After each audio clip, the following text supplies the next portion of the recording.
Welcome to the Stoic Campfire. In history, a campfire offers rest and solace. In our modern, fast-paced world, we oftentimes need places where we can sit and ponder. Please take a seat and ponder as long as you'd like.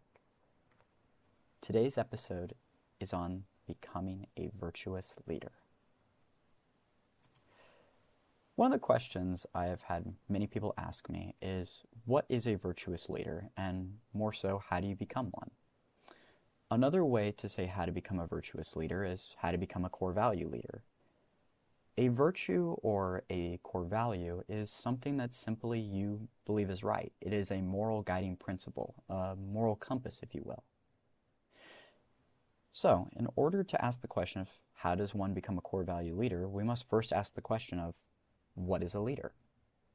Take a moment to think about that. What do you think a leader is? What is a leader to you?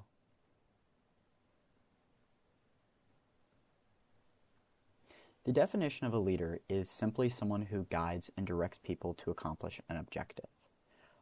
This can be through a variety of ways.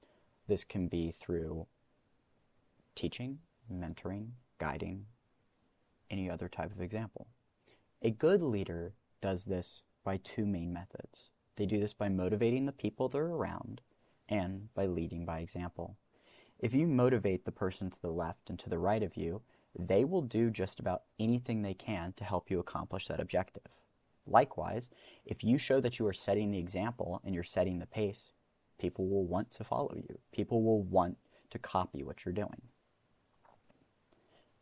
The next question I have is, what is a virtue? What is a core value? What are your core values? So, to quickly answer that question, a core value is simply a virtue or a value that, as we previously stated, is your moral compass. It's your guiding ground. A variety of organizations can have different core values. The military organizations have a certain set of core values.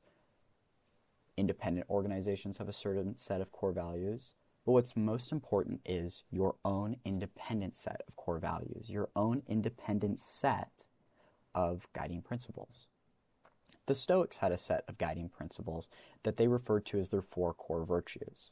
These being wisdom, the ability to make smarter decisions by understanding what is good, and most importantly, what is evil, and then to include that, which is neither. The other core value that they followed themselves by was temperance, the ability to control our emotions, especially when they are disruptive to our behavior, relationships, and experiences. This is also the ability to self-discipline ourselves and make wise decisions when we simply don't want to. The next one is courage, the ability to face our fears and, most importantly, accept the things we cannot change.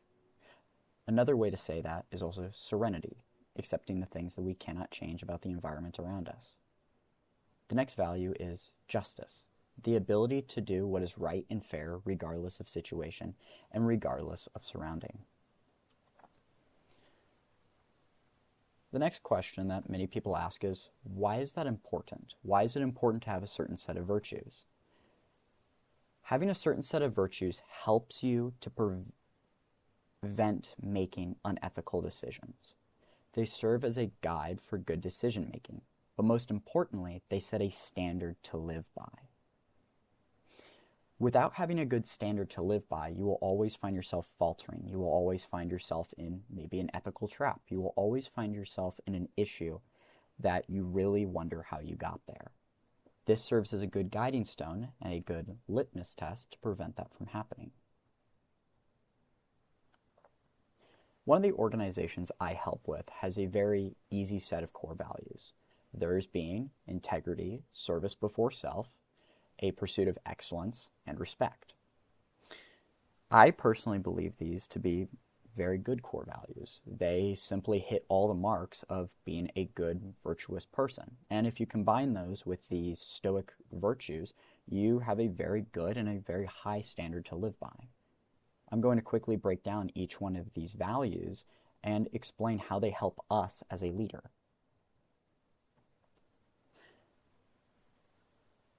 In order for us to be a good virtuous leader, a core value leader, or however you want to phrase it, you have to practice what you preach.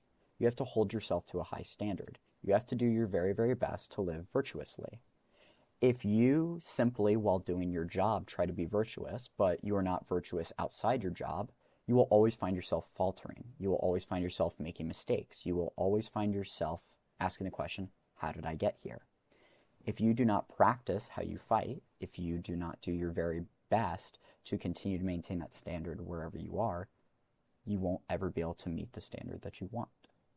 This is why it's incredibly important to continue to live, continue to practice, continue to train, and continue to improve in your virtues. One of the famous Stoic quotes is, before you go to bed each night, ask yourself 2 questions. What fear did I conquer today, and what virtue did I obtain? This is a very good litmus test to ask yourself every single night. What virtue did I obtain today? A good question to ask yourself is, how do we continue to practice and improve in integrity? As I've said previously, the best way to get anything done is to continue to practice it. Even if you're no longer doing the job, even if you're no longer serving in that role and responsibility, it's something to continue to hold yourself to. The best way to do this is be honest with yourself. If you screw up on something, if you don't truthfully meet the standard you want, be honest about it. Be honest with others. If you screw up on something and it hurts someone around you, be honest. Apologize. Own it. Another good level of doing this is stand firm in what is right. If you know something is morally correct, you know something is morally right, stand your ground on it, especially if no one else does. If you find yourself to be the only person standing, you've done a good job. One of the main objectives of life is to not find yourself among the mob, but also to avoid being in the ranks of the insane. That is to stand out, to hold your ground on what you know is right. Another way to look at this is, how does one practice service before self? The biggest way to do this is never consider a job below you. Never consider a duty or a role and responsibility below you. If you are the executive manager of a company, never consider mopping the floors to be below you. Never consider that the work that a secretary that is 15 years younger than you is doing to be worthless, to be silly. Never consider this work below you. And most importantly, if you ask someone else to do a job, be willing to do the same thing yourself. Always find a way in your day-to-day life to think of others before yourself. This also allows you to practice humility. Humility is not thinking of yourself as being less or not as important. Humility is merely finding a way to think of others more and think of yourself less. Next question is, how do leaders practice excellence? How do we pursue excellence? How do we exude excellence? The first way is never give yourself the opportunity for an excuse. Always bring forth your best.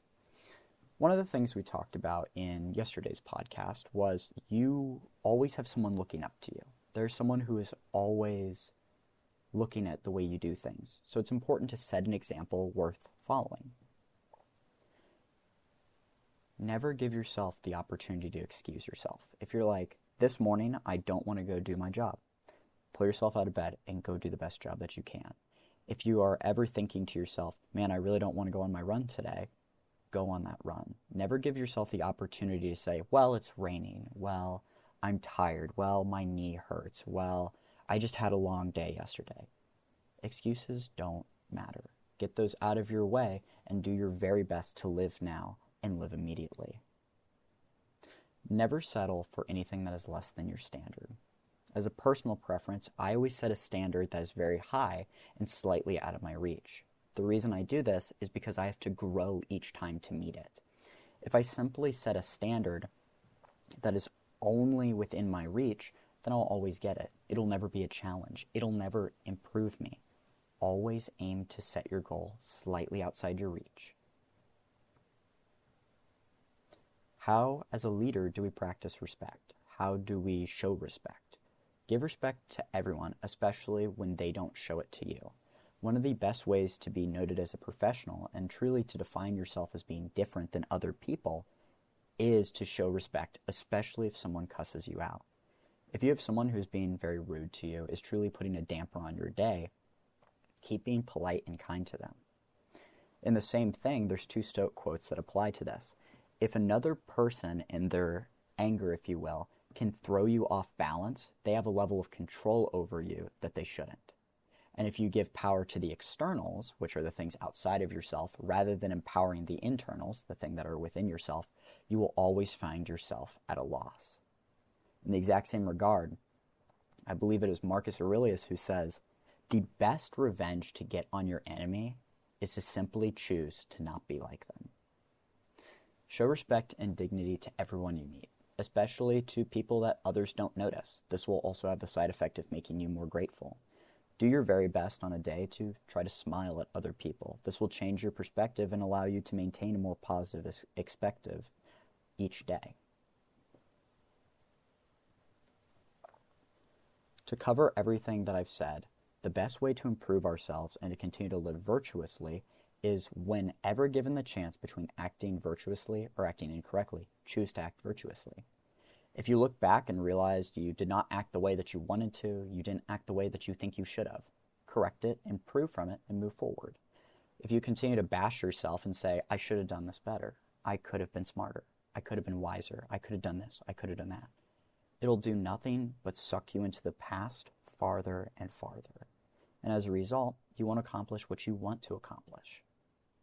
Make that active step to look at what you could have done better, do your best to gain knowledge from it, and then move forward from it.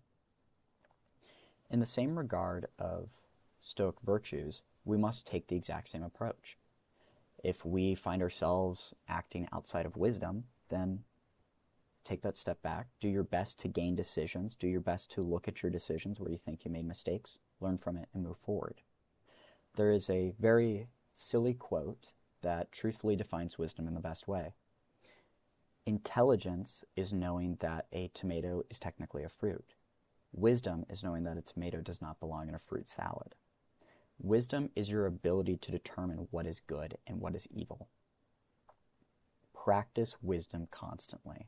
If you find yourself acting in a way that is outside of your moral virtues, outside of your code of ethics, adjust it and move forward.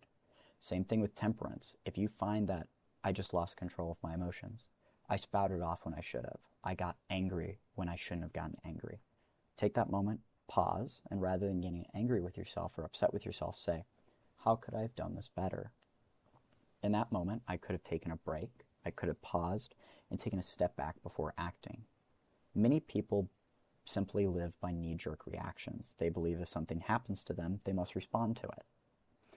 This is, for the most part, incorrect. If something happens to you, you have a moment to pause and ask, what is your next decision?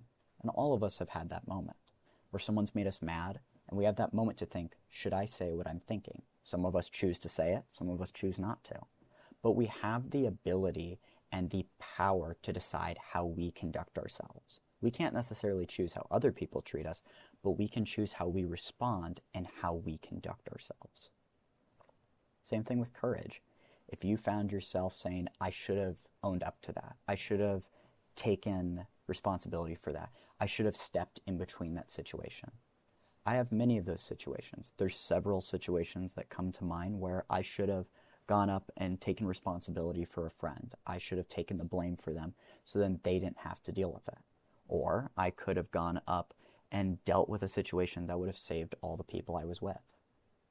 It's little situations like this where you can look back on it and say, how could I do this better? And for me, I go into my brain's laboratory of its events and ideas and say, how could I have done that better? How could I have changed this experiment to get the desired result? Little things like this will help improve you as a leader, but most importantly, improve you as a person. The final one is justice. If you are able to look back and say, did I act objectively? Did I act within my virtual code? If you find that you did, then outstanding. If you find that you didn't, keep repeating it until you get to what you want. Moving on from there, the best way to frame all of this, you cannot be a virtuous leader if you are not practicing these constantly. If you are not practicing your virtues as soon as you wake up, if you are not asking yourself, what virtue did I obtain when I go to bed, you won't see the results you desire. This has to be something you live by, not just something you choose to act on when you go to do your job or when you go to be a leader. Words without impediment to action is nothing more than a conversation, and this works in the exact same regard. You choose to learn from your failures. I, as one, have had many failures. I have had many times where I did not show integrity. I've had many times where I did not exhibit selfless service. I did not pursue excellence. I did not show respect. I did not show wisdom. I did not show temperance. I did not show any level of courage or justice. There's been times where I've screwed up at all of these. And more often than not, you probably have a few stories of your own. Go back to those stories, learn from them, improve from them. Don't beat yourself down from them. Keep improving. You can choose to learn from your failures, but at the end of the day, only you can hold yourself accountable to becoming better.